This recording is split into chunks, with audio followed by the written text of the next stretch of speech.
Americans were playing shoeshine boys or waiters on trains. They weren't leading men actors.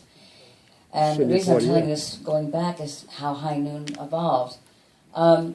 So Stanley had bought the rights to this Broadway play, Home of the Brave, which was about anti-Semitism in World War II.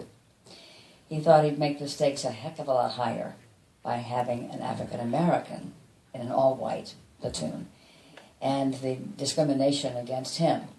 So he hired James Edwards, and because he knew the studio, if they actually knew that an African-American was coming to work every day, they would have thrown Stanley off the lot.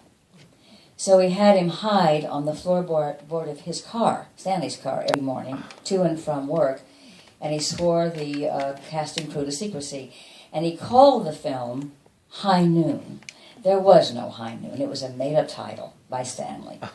And as they progressed in their careers, and by the way, when Home of the Brave came out, it was the most picketed film in the history of our industry. How dare he do this?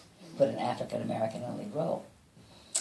So as they began going on with other films, Stanley kept saying, gosh, I love that title. I wish I could find something to go with it. And Rudy Sternad was his art director. He did about 20 films with Stanley, including this one, of course. He read a little story in Collier's magazine, a little short story called The 10 Star. And he brought it to Stanley and he said, maybe this could be your High Noon. So Stanley read it and bought the rights to the little story. Now, at this time, Stanley had he was one of 6 partners. He had a publicist, he had his attorneys.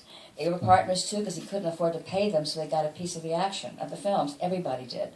And he had a wonderful writer that he met in the Army by the name of Carl Foreman.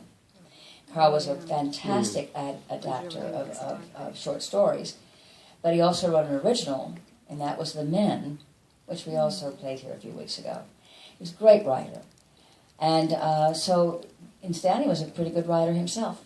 He started making his living as a writer and an editor for many years before he became a producer and then producer-director.